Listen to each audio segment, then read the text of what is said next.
What's going on, everybody? Mortem here, this time bringing you my review after 100% for Still Wakes the Deep. A narrative horror experience from the Chinese room, famous for, I would say, what are often referred to as walking simulators, which is a tad reductive for my taste, but more or less accurate, though I generally refer to them as narrative titles. But before we dip into all of that, to get my usual stuff out of the way, I review games after 100% all the time to set me apart from other reviewers on the platform, and while that does include the achievements, it also includes a lot more than that. If you're curious about everything that I go over, there's a video linked in the description below, as well as my Steam profile, which is public, though speaking about Still Wakes the Deep in particular, the achievement list is very exhaustive. And like many narrative games, this one isn't particularly long or difficult to 100%, so there's that information for you. But to dive fully into this review, what is this game, what is it all about, etc. Well, this particular title takes place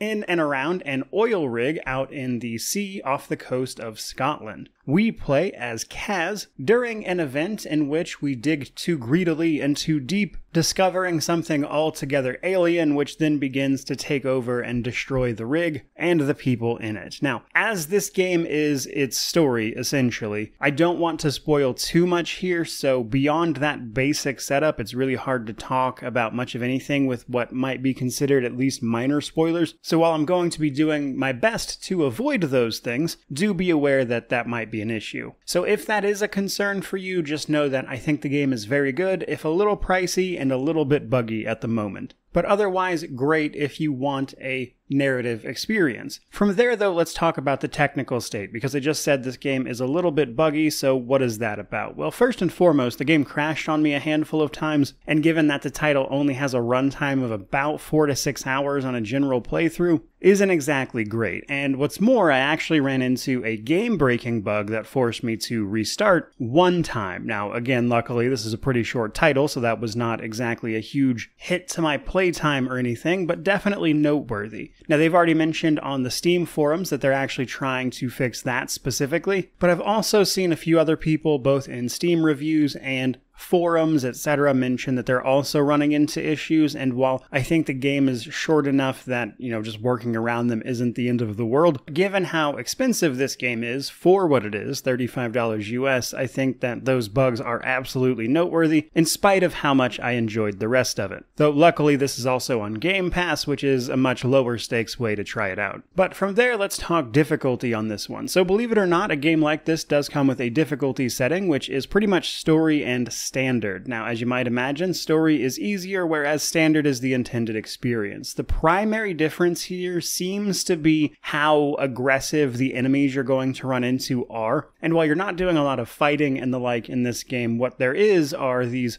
grotesque, horrible monsters you occasionally have to avoid and sneak around, and the best I could tell on standard difficulty, these enemies are much more responsive to your presence, thus making the game a little bit easier than its relatively tame gameplay elements would already have. But from there, let's talk story setup and thoughts. Now, this is going to be mostly thoughts because I've pretty much already given you the story setup. We're on an oil rig off the coast of Scotland. We are playing as Kaz, but the catch is that we're effectively fighting off eldritch horrors in what I would say is best comparable to that old movie The Thing, which is a really fantastic movie, and it's not altogether dissimilar from what we're doing here. Because this game is effectively its story, I don't really want to say too much more than that, but I can give you my thoughts on it, which was simply that I thought it was really well done. I think it's very well paced out. It had some moments that were definitely incredibly creepy. I think a lot of the monsters look appropriately grotesque. The few characters that survive that you interact with on the oil rig also feel like they're trying to do a specific thing, which is to escape this thing, and they react in ways you might expect. And they felt close enough to genuine to make for a pretty immersive experience. But interspersed with trying to address the immediate situation, you're also dealing with Kaz's thoughts about his own family, why he's on the oil rig to begin with, the life he's trying to get back to if he survives this encounter, and it's all paced out and told in a very, very well done way.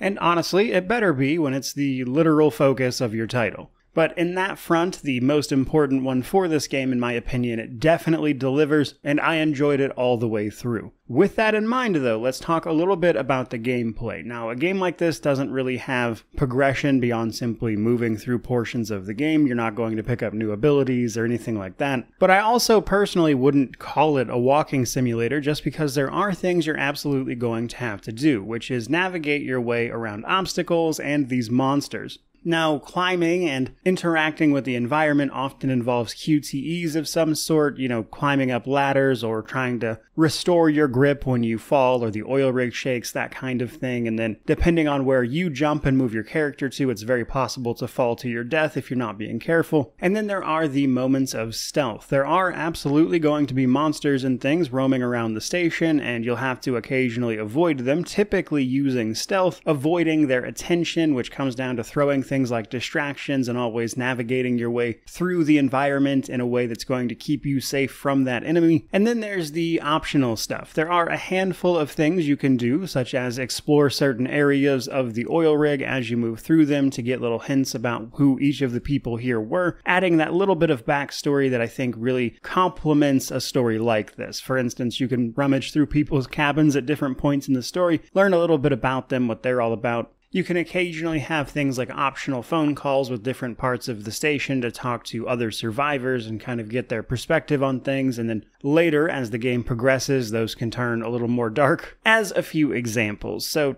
while I would say the gameplay is pretty basic, you will be doing a bit more that keeps you invested and involved in interacting with the game environment than simply walking forward and reading things. But as you do that, I think what really stuck out to me the most was simply the atmosphere of this game. It feels incredible. The year it takes place is 1975, by the way, and it's definitely got that sort of grimy oil rig vibe to everything, while also a certain limitation on technology that makes certain things more interesting, at least in my view. So there is all of that. But then let's talk Steam Deck before we wrap this thing up. So on the Steam Deck, it works perfectly fine. Technically, the game has a rating of playable, which they chalk up to having some small details that can be hard to read, which isn't something I personally struggled with, but the game ran perfectly fine. Solid frame rate right out of the box. You don't really need to adjust the settings beyond, I would say, turning motion blur off. And while I would say most people will do that just by default anyway, on Steam Deck I mention it because motion blur is really bad for some reason. It's actually very difficult to see what's going on because there's so much motion blur on the Steam Deck. But other than adjusting that single setting, I had zero issues with it, which might be expected given the type of game we're looking at here. Which brings me to my positives, negatives, and then we'll call it a day. So on the positive, story and atmosphere. Probably unsurprising given the type of game it is, but I thought the story was wonderful. Definitely has a lot of cosmic horror vibes and manages to be interesting all the way through, and thanks to its relatively short runtime, you'll likely play through it in like an evening. Now, on the flip side of that, we have the negatives, which for me were basically the fact that the game is a fair bit buggy. I had a few different crashes.